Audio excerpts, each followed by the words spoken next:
We asked the teacher to help us. We asked him to tell the class a calculation which is obviously wrong. Some people in the room are going to be told about the experiment and asked to agree with the result. In our experiment, we are testing conformity and obedience. What is conformity? It is informally defined as a tendency to act or think like members of a group. In psychology, conformity is defined as the act of matching attitudes, beliefs, and behaviors to group norms. Obedience is compliance with commands given by an authority figure. In the 1960s, the social psychologist Stanley Milgram did a famous research study called the obedience study. It showed that people have a strong tendency to comply with authority figures. In our experiment, we wanted to find out if people, due to conformity rule, will stay silent if the teacher tells them the wrong answer, or will at least try to correct him and will go against the group. We predict that tested people will stay silent and will not tell anything. X to the fourth squared. What is it equal to?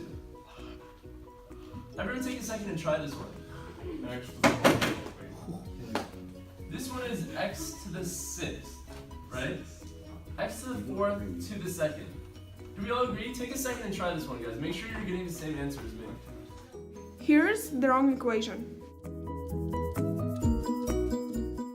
This is a very simple equation. We have to multiply the powers 4 and 2, and the answer should be 8. This is obviously a wrong answer. I obviously added them. So are you assuming that I got it right? These are people who knew about the experiment. This girl definitely mentioned the mistake. She turned around to see if somebody else is reacting on that. But when she saw that nobody else is reacting, she decided to stay silent. Genius was the first psychologist to study conformity. His experiment was an ambiguous situation involving a glass bottle filled with beans.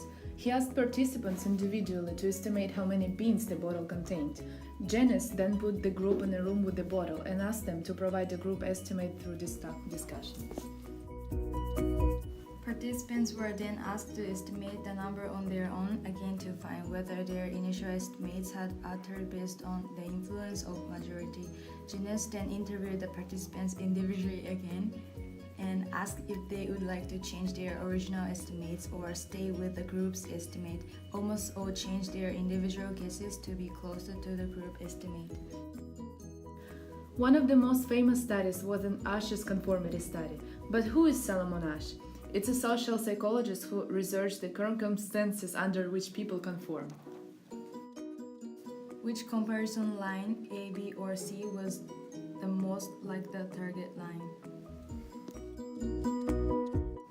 Each person in the room had to state aloud which comparison line was most like the target line. The answer was always obvious. The real participant sat at the end of the row and gave his or her answer last.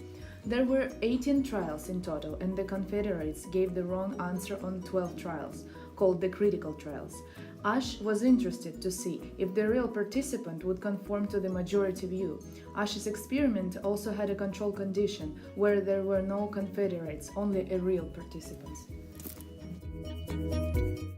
Asch measured the number of times each participant conformed to the majority view.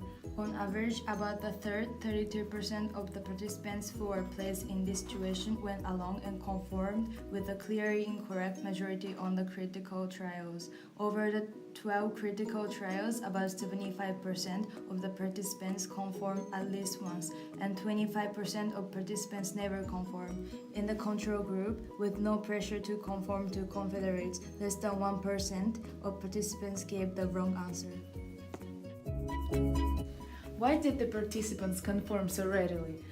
When they were interviewed after the experiment, most of them said that they didn't really believe their conforming answers, but had gone along with the group for fear of being ridiculed or thought peculiar. A few of them said they really did believe the group's answers were correct. Apparently, people conform for two main reasons: because they want to fit in with the group, which is normative influence, and because they believe the group is better informed than they are, which is informational influence.